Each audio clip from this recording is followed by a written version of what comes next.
Hello and welcome back. I'm so glad you're here for this interview. This was an interview that I did on episode 40 of Widow 180, the podcast. And my guest was Jocelyne Baker-Johnson. She lost her husband Phil in 2007. It was a freak accident. He was driving to meet her at their campsite. They were camping and a tree fell on his truck and he was killed. So she was thrown into widowhood with four very young children at the time. Just a couple of months later, she found herself at a charity event that her friend told her about. And it was this strange twist of fate. She ended up at this charity event, and she ended up a couple of months later going on a trip to Africa with this charity that she found. This was the pivotal moment in her life when she decided that she wanted to move to Africa to work for this organization, this charity organization called Bead For Life. And this charity raises money for Ugandan widows. So in 2010, she moved with her four children to Africa to go and live for 1 year and work for this organization, Bead For Life. Jocelyne's life was forever changed. She came back and she decided to get her master's degree, and she wrote a paper called Grief-Inspired Journeys, Travel as a Way of Coping with Loss. Jocelyne has an incredible story, and I really hope that you enjoy this interview. If you're new here and new to this channel, I'm Jen. I help empower widows with stories, tips, advice, and support. So be sure to hit subscribe and that little bell so that you don't miss out on any other episodes coming your way. I really hope that Jocelyne's story inspires you. Enjoy the interview. Hello, everyone, and welcome back. I am so honored to be talking to this week's guest, Jocelyne Baker-Johnson. Jocelyne has a truly remarkable story to share with us today. And this is another example of how when something, an idea, a thought, an aha moment is placed on your heart and you just can't shake it, how magical things can follow when you choose to listen to it. And you'll see what I mean in just a minute here when we hear Jocelyne's story. Thank you, Jocelyne. Welcome to the show. Thank you so much, Jennifer, for having me.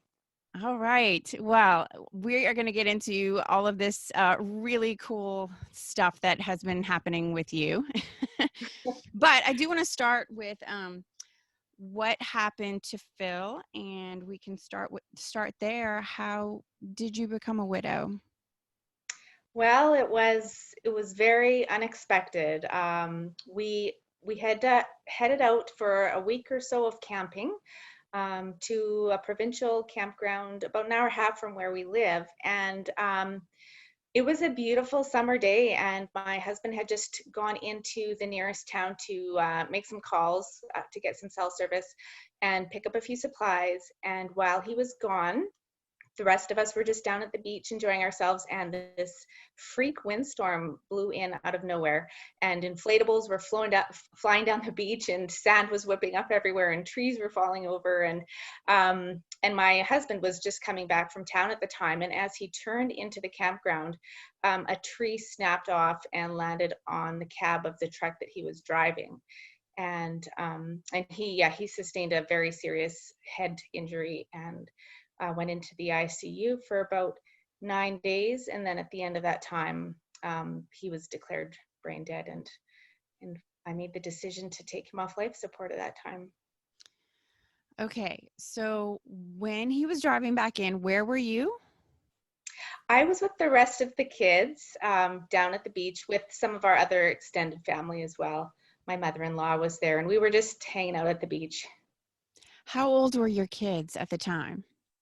Well, they were all just about to turn 2, 4, 6, and 8.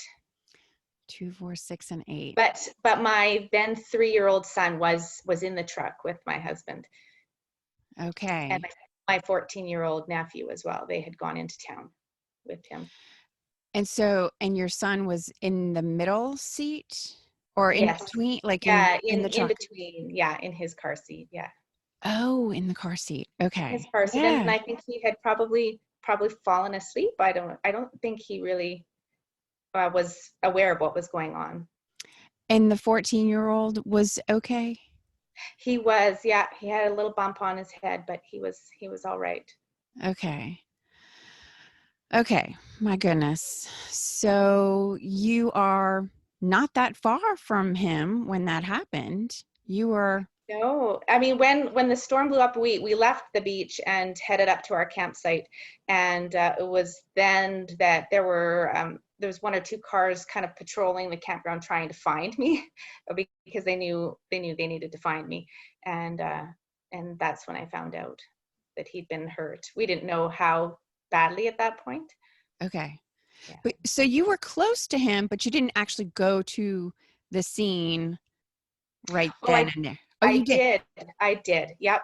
I went there, and that the details are kind of foggy. I was trying to remember what exactly happened. Were there one or two ambulances? I believe he left in one ambulance and I left in a second. I know I didn't travel in the same ambulance as him, because I remember that was something that really bothered me, that I didn't get to be with him. Yeah. How did that? Well, oh, because you were with your 3-year-old in the Yeah. other one? Yeah. Yes. Oh, Yeah. okay. Okay. Because even though he hadn't been hurt, he was covered in blood, and they didn't really know if there had been any injuries. So Right. yeah. Hmm. So you jump in with him, Yeah. and then your husband was by himself Yeah. Yeah. in there. Okay. And then your family was watching the other kids. Yeah. That's right. Yeah. Okay. Okay. Okay. So you got to the hospital, and then they immediately take your husband, and they were trying to.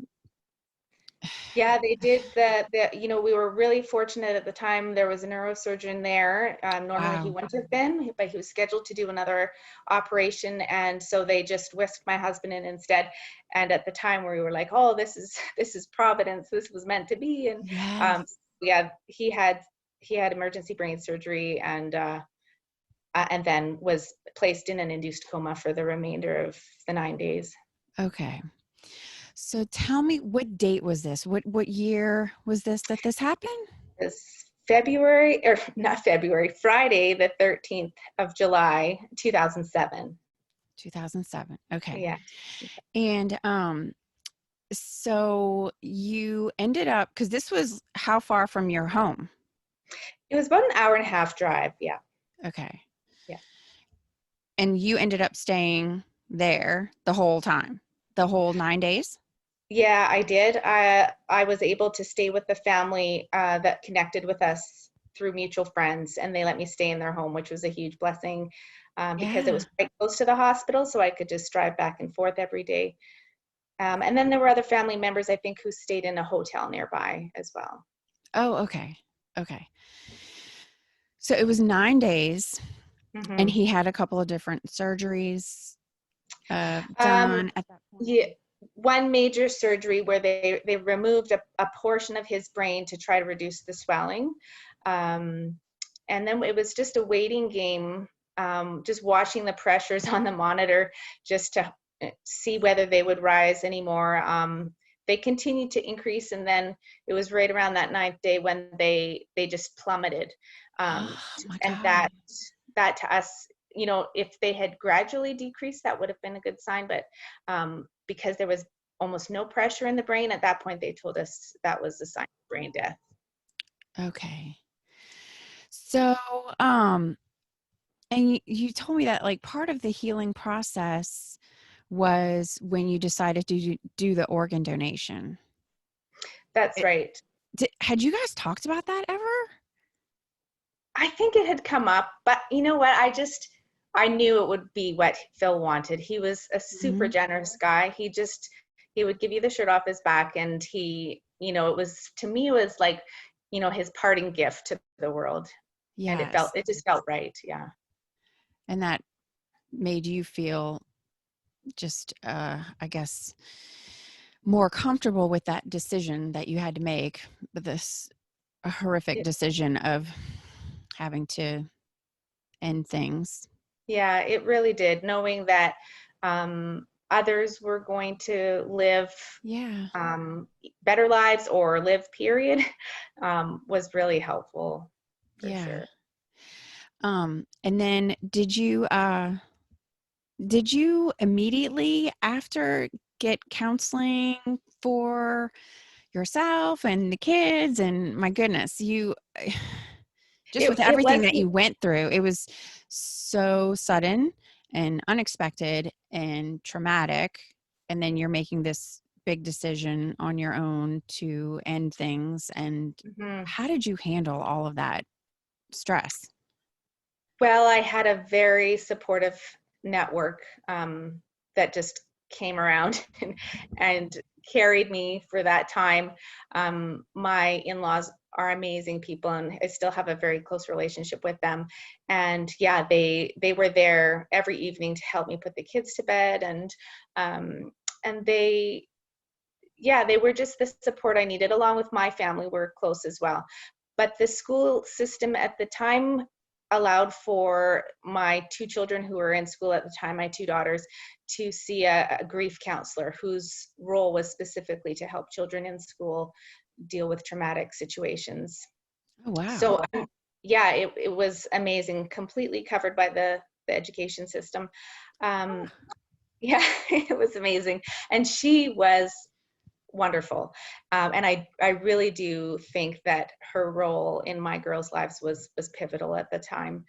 And but that was a bit of a wait because it was the middle of summer and school didn't get back in session until September. And Right. I'm sure there was a month or so getting the process going. But yeah, the girls still have the little memory books they made and everything that came from those sessions. So it was Yeah. great. So what about you?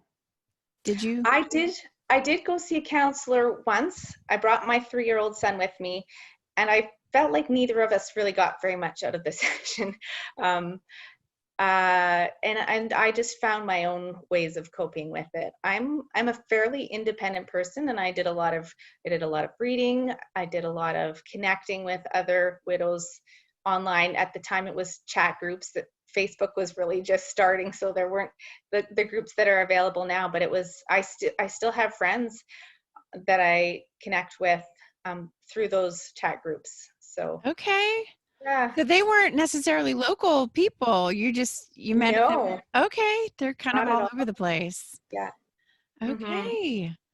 Yeah, and So what, so yeah, what were the other things you said that so you were reading and then therapy wasn't your thing, but what other things did you kind of turn to?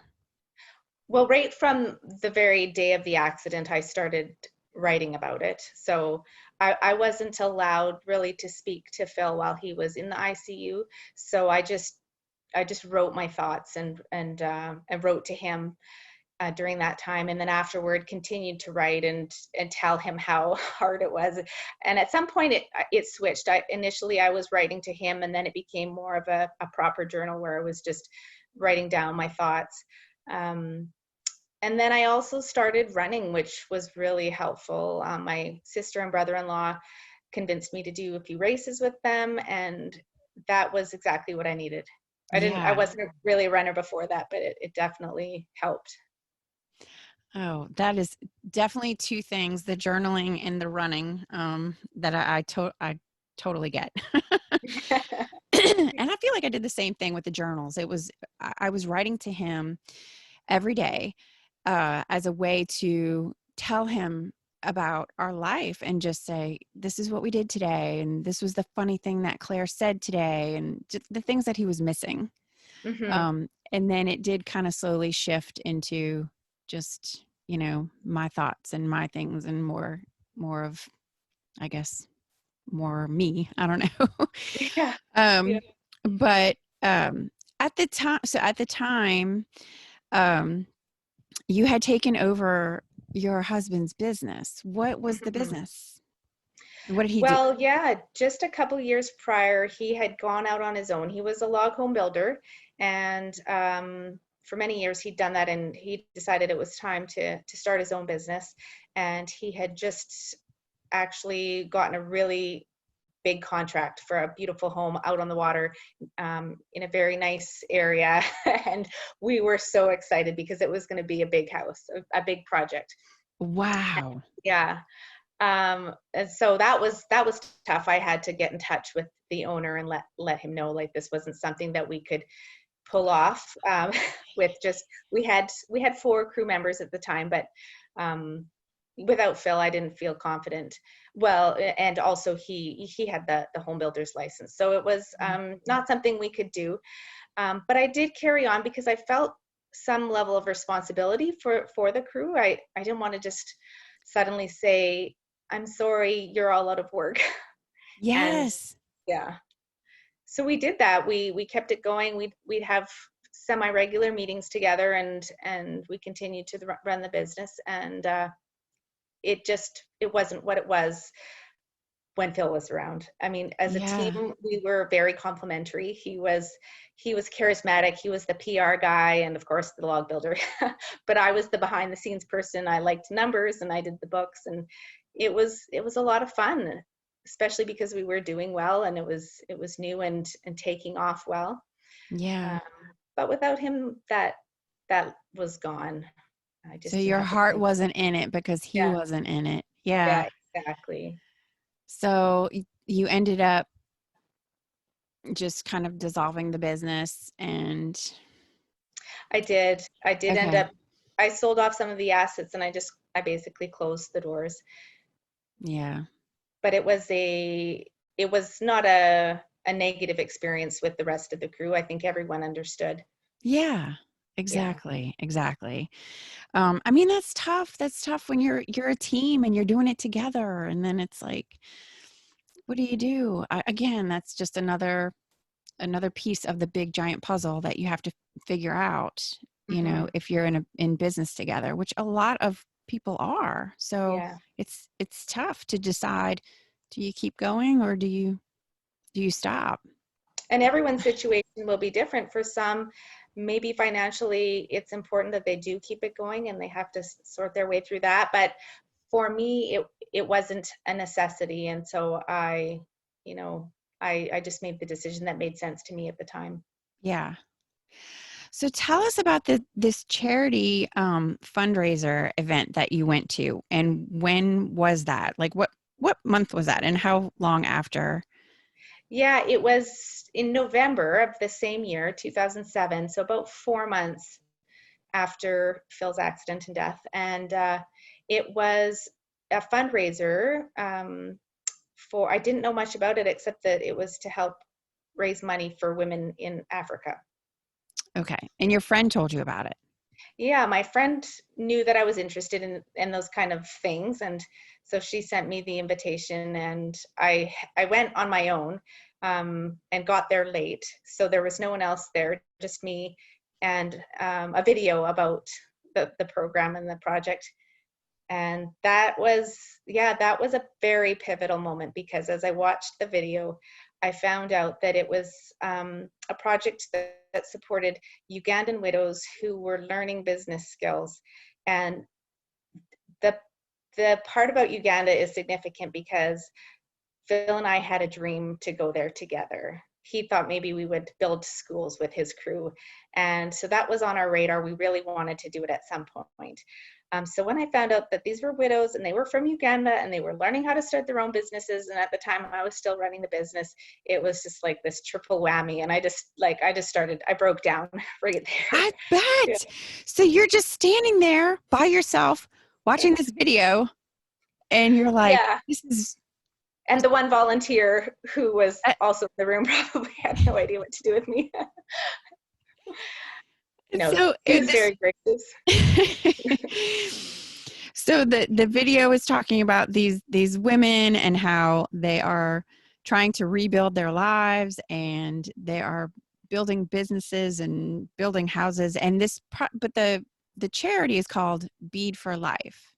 Yeah, because yes, it was a project that it took off really where Ugandan women had already started making jewelry out of paper beads, rolled paper into beads and then strung as necklaces or bracelets. And so an American woman had been walking through a slum and had seen in Uganda and had seen these necklaces and bracelets and thought, oh, this, we could probably sell these back in the States and generate some revenue. And it just started from there. Okay. So this charity, the Bead for Life, Hmm. they also did um, the events where you would go into people's homes and sell the jewelry. That's right. Yeah, Yeah. like what? It Okay. was once I bought some of the jewelry at that event, and then I somehow ended up on their mailing list. Well, I guess no, I think while I was at that event, I was told that there was an opportunity to get involved by having like a home party. Yes, And that's I what I thought meant to that, say. yeah, the home party. And I thought, Uh-huh. oh, that would be fun. I'll bring all my friends together and we can shop. It was just before Christmas, so it was the perfect time for it. Yeah. And so, yeah, and it was also just a way for all my friends to connect with me again. Because as some widows may have experienced, your friends often don't know what to do with you when you experience a loss like that. The loss of a spouse is just so overwhelming, and people don't know how to react. And so sometimes they just step away, or they get awkward. Mm-hmm. This is an opportunity for us to all get back together. Yes. So it was at that same charity event, though, that first one, when you found out about the volunteer opportunity. Well, To, that was from the newsletter that came after. Yeah, oh, there was okay. an email or something like that that, yeah, talked about an upcoming trip and basically just said, if anyone's interested, let us know. So Okay. I was like, I'm interested. So you read this and you're thinking, I want to go. I just want to go and check it out. And this is something that I've always wanted to do. Yeah. Um, but that trip was how much further after that charity event? Like when was that Yeah, trip? It was coming up, not right? not long. Everything came together really fast. We left in February. Oh, okay. So just a couple of months. Yeah, just a few months later. Okay. And then you told me that there was a certain amount of money that you had to spend to go on the trip.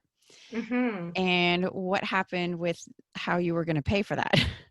Yeah, well, I was trying to decide, I really wanted to go, but I had the 4 kids at home, and it was a significant expense. So I was hemming and hawing, and then I got a check in the mail, some sort of a payout. I'm not sure if it was something to do with insurance or something else, but it was almost, yeah, dollar for dollar the same amount that the deposit for the trip was. And so I Okay. thought, okay, that's a sign. I think It I'm is meant a to go. I'm sign. going to It take is it as such a a sign. sign. Yeah. So this trip was in February and you were going to be there for 2 weeks. Hmm. Did you go alone? This is a loaded question, I think. No, I didn't go alone. I went with someone that I had started to see well, not long after the charity event, really. Hmm. Okay. So this was a person that you had started talking to online Yep. and then started dating, and then you asked him if he wanted to go to Africa and he said yes. Exactly. That's pretty much exactly how it played out. Okay. Yeah, and it was for family. It was reassuring that I wasn't going to be going alone. Yes. But And you they also struggled with the idea of me starting to date so soon after Phil's death. okay. But they were okay with the idea of you not going alone, That was okay. Yeah. mostly. So tell us about that 2 weeks that you were there. Well, it was amazing. It was incredible. I mean, we went on safari, we visited schools, we went to hospitals, and just toured many different parts of Uganda. But it was also very difficult because I had always thought it would be me and Phil going Yeah. together, and so that was different, very different. Phil grew up in Papua New Guinea.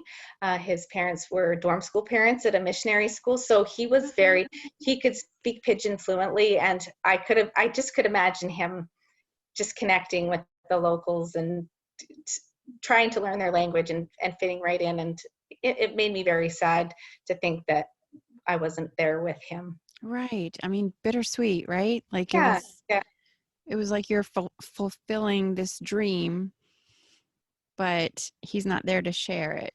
But yeah. yeah.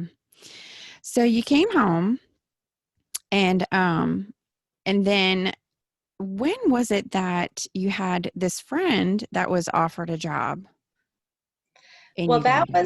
that was actually Phil's best friend growing up. That's He great. and this friend were very close and continue to be close right into adulthood. And so that was about a year and a half later, I'd say, Okay. that he and his wife decided to go. He was an engineer, and they were going to do a 2-year stint there with an organization that did engineering. Yeah. Okay.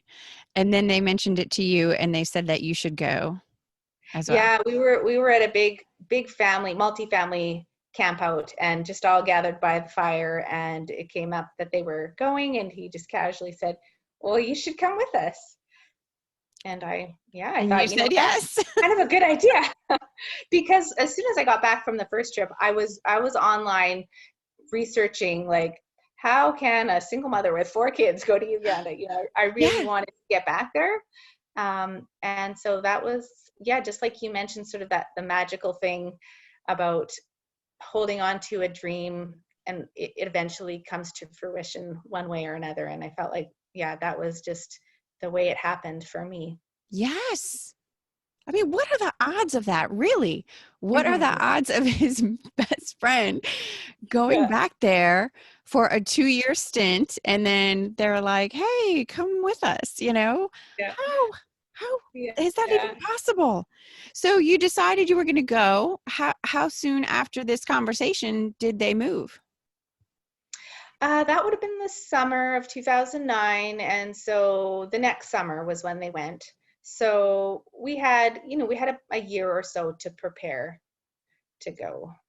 Were the kids excited? They were, yeah, they were very excited. Um, we had some interesting. My one son, he just wanted to know what the food was going to be like. Oh, yeah. Loves to eat, and it was Very like, important well, what do question. they eat there? Yeah. Yeah, Oh my gosh. So you were there from June 2010 to June 2011. yeah. Tell us what you think that year, how much of an impact that had on your kids, what they saw, what they learned, the culture, the food. I mean, Mm, all of it, all of it. 'Cause yeah, I mean, life impacting for sure. Like, um, I remember when we got back, we went to someone's home and they had this decorative piece in their lobby, and it was filled with rice and then like some dried flowers or something sticking out of it. And my daughter said to me, "Mom, think about how many Ugandan children could eat with all that rice." That was the part that stuck with yes. her. Yeah. Wow. And another time we had gotten together with one of their friends and that friend made some comment about Ugandans not being very nice people or something like that. And Mara was like, my oldest was like, "Oh no, they are the most amazing people. We love them." Yeah. And we always talk about wanting to go back Yeah. to visit for sure. So what else did you do with the kids while you were there? What, it Well, was, we mostly homeschooled. Like, we tried to follow just a regular routine of waking up in the morning and doing schoolwork, and then in the afternoons we would typically either go to the Bead For Life office and help them with their bead sales, or the girls were helping to make soap there. There was a baby's home nearby that we would visit, and as much as we could, we'd try to get out to the different game parks, the national parks, and see the animals. wow. Yeah. That sounds amazing. What And a we were in great the capital. opportunity for them, you know? Yeah, it Oh was. my We were gosh. in the capital city, so there was a lot to do. Like, I feel like more than we were used to doing in our sleepy rural town. So we kept busy for sure. Yeah. And while you were gone, this was the other thing. So while you were gone, you rented your house out to a couple, um, because you were gone the whole year, Hmm. but they were adopting from Uganda. Is that right? You said Yeah. that. Yeah, they were in the process. Yeah. And so actually we connected with them once when we were in Uganda because they came You on, I think did? when they came to get the kids, we met up with them. Wow. Oh, how funny. Yeah. Yeah, sure. So you had your year there, and then you moved back and kind of got back into a normal routine, Yeah. normal life. Hmm. Um, but in 2014, you decided to get your master's degree. Was I that did. 20? Yeah, okay, It was. 2014. It was. Yep. I came back and thought I've had just this huge, like, how do you top a year in a country overseas where you're like just doing all these amazing things?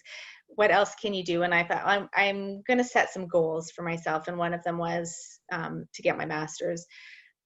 And I found a university online that did a completely online program, so that was amazing. And I didn't have to commit to the master's right at the beginning. I could just take one course at a time originally, and so that's what I did. I just picked courses that interested me. It was a Master of Arts in Interdisciplinary Studies, and I'm a very kind of a scattered personality. I like change. I like different things. So I thought interdisciplinary, that sounds good. I could just do all kinds of different things. Mhm. And so, yeah, the first course that I took was called Writing the Self, and it was all about expressive writing as a way to cope with trauma and loss. And it was, Perfect. yeah, right up my alley. But there's the paper that you wrote is titled Grief Inspired Journeys, Travel as a Means of Coping with Loss. So tell us about this paper because I just find it so fascinating. Um, Mostly because of my own experience with travel as a means of coping. Hmm. Um, and so many widows that I know that do this.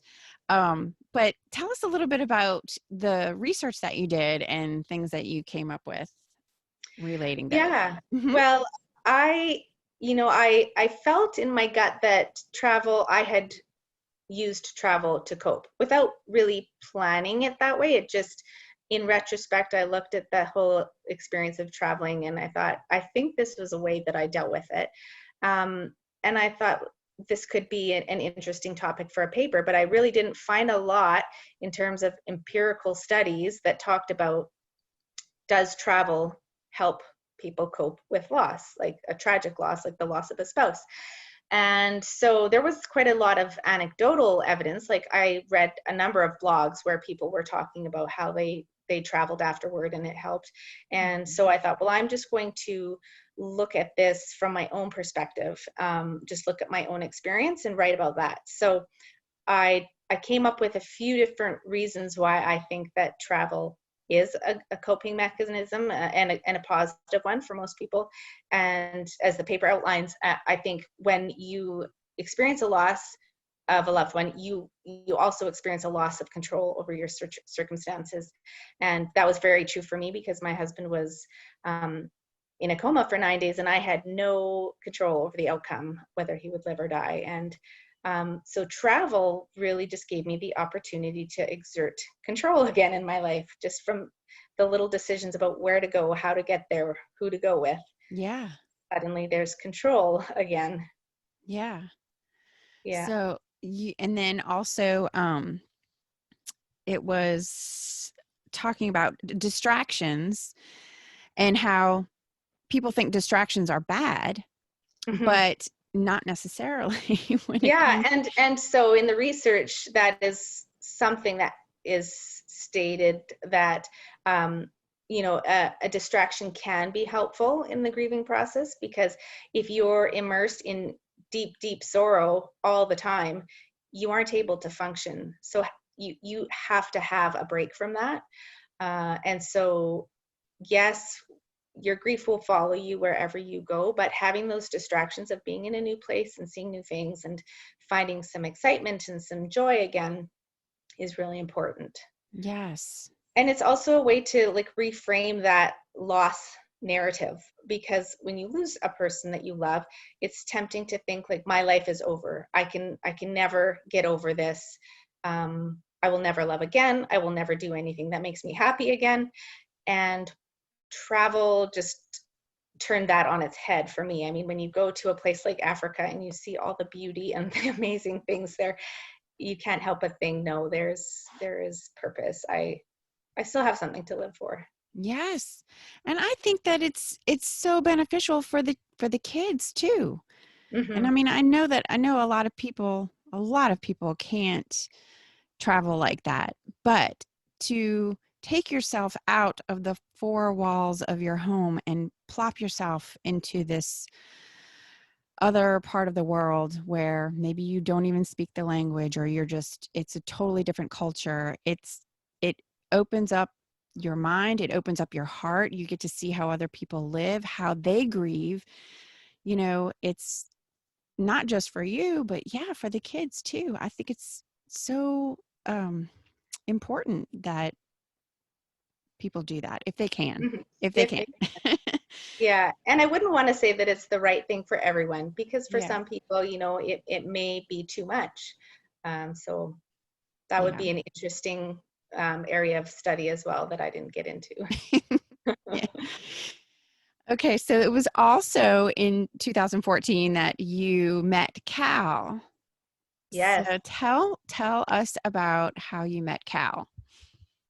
Well, we were both on Match.com, and we had both only been on it for a very short time, and both of us had basically come to the point where we were gonna end our memberships. But Oh, yeah, like we were just not having a lot of success, and but we had this one exchange. He saw me and liked a few of my photos, and I looked at his profile, but it didn't go past that. But then we just happened to find ourselves opposite each other on the pitch of the indoor soccer field, uh-huh. uh, at a co-ed soccer game, playing each other. And I thought, I think that's the guy from Match. Yeah. And being the curious person that I am, I had to follow up with a message and say, hey, are you that guy? And the rest is history. We started emailing back and forth, and yeah, now we're married and have a beautiful blended family of 6 kids, 4 grandkids, just about 4 grandkids. Wow. So what year did you get married? When did you get married? It was July of 2017. Okay. So you met in 2014, got married in 2017. And then wait, how old are all the kids? So we have a 15-year-old and 2 17-year-olds and 2 19-year-olds, a 21-year-old, and we actually have a 7th who is now on her own. She's the one with the grandchildren. So Oh, wow. yeah. That is so exciting. That's probably just a life that you didn't think that you saw that coming. No, definitely didn't. And then you told me that you might be writing a memoir. Yeah, well, that was the second goal I had when I came back from Uganda was I wanted to write a book. Um, Specifically, I think I knew then that I wanted it to be a book about my trip to Uganda. So I would say I'm probably about halfway through writing it, but Ah, okay. it's Okay. it's a long, slow process. Yeah. Yeah. I just wanted to say yes, please, because the memoir, that's my favorite genre. And I know tons of people would love to read that story. So you have to let Yeah, us well, know thank when that you. happens. I also think it's just really going to be a gift for my kids and their kids, Oh, yeah. to have that recorded. Yeah. Even if it never becomes the bestseller that I dream it will, at least it'll be something in the family. So when can we expect that maybe to happen? Well, I've set a goal to finish the first draft this year sometime, but Awesome. on bookshelves, I'm not sure. Okay. Well, we're talking about it. It's out in the world now. So now it has Yes, to happen. now I've got a accountability. Yeah. All right. So I wanted to follow up with some questions for you, just more personal questions. Sure. When did you take off your wedding ring?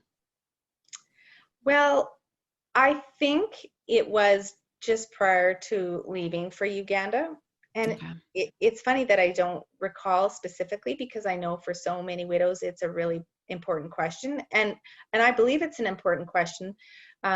But I think maybe there were a lot of other things going on that took over in terms of like my memory of what happened. But when Phil and I had talked about going to Uganda, I always thought I didn't want to wear my fancy diamond ring when I went there. I had said, oh, I think I just want to swap it for something really basic. And so it made sense when I went just to leave the ring behind, and I never, Yes. I never put it back on. You know, I did the same thing when Yeah. I left, because I left when was that? 3 months after Brent was killed. I moved to Turks and Caicos, and I didn't want to bring my ring because I knew I was going to be on the beach a lot and swimming a lot, and I didn't want to leave it in the room all the time, and Mm-hmm. it was just a good reason for me to deal with it at that time when I was, I said, this is it. Mm-hmm. I'm going to take it off because I'm not going to bring it. And so that was mine too. Yeah, that's Um, interesting. yeah. What was your biggest challenge as a solo parent, do you think? Did you find that, your kids grieve differently, and how did you handle all of that? Yeah, they did, but they coped really well. There were never any serious behavioral issues that I had to deal with.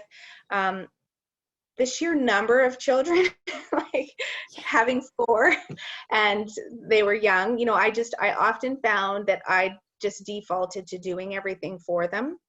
Mm-hmm. In, if we were in a rush to get out the door, I didn't have the backup to help enforce the expectations of, no, you do this, and get it done now.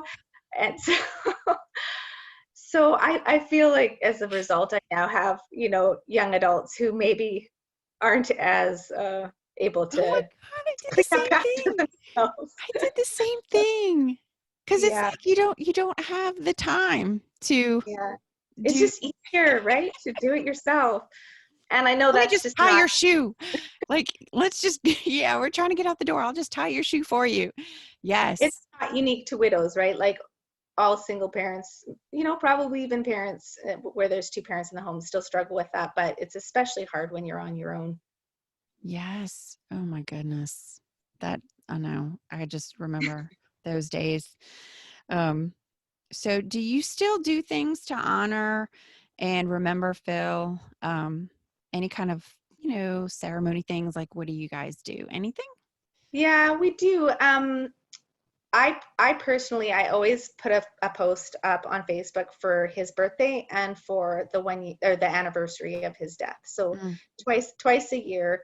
Um, and it's interesting because Cal and I got married the next day, like, or the day prior, I guess. The 21st is our anniversary, and Phil's death was the 22nd. So I always have this very sharp reminder to not take for granted the love that I found the second time around. Um, Yeah. yeah, because Yeah. they're just back to back. But then with the kids, we have gone up to the site where we buried his ashes, and we had done that not every year, but often on the anniversary. Uh, Okay. yeah, so those are the things. Early on, we would have cake for his birthday still. Oh yeah. That tradition has kind of, I mean, you have to strike a balance when you remarry. Then some of those things that you did before aren't necessarily appropriate anymore. Mm-hmm. I find. Mm-hmm. Yeah, Yes. Um, so you kind of having the cake on the birthday. we don't do cake Yeah. on the birthday anymore. Yeah. What is one piece of advice that you can give to new widows?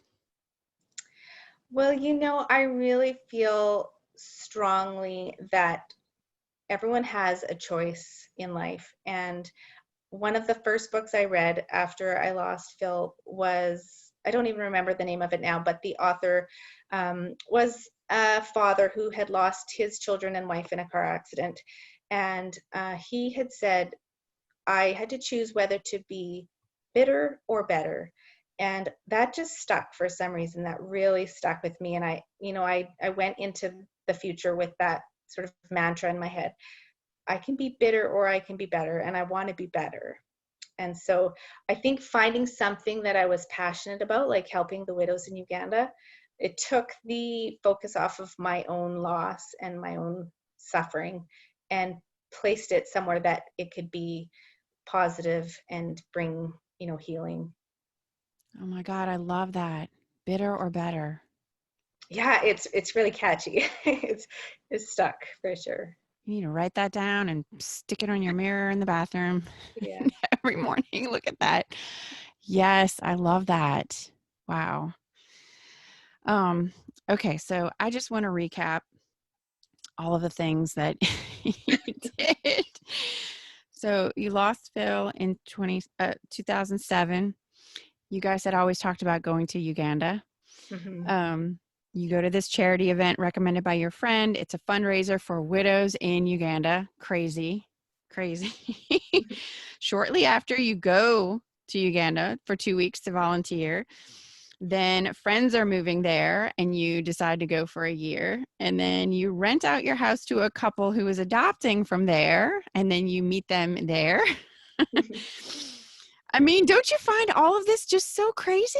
Like you just look back on it and it's like all of these things lined up, all of these pieces lined up right in front of you, right? Isn't it Mm-hmm. just crazy?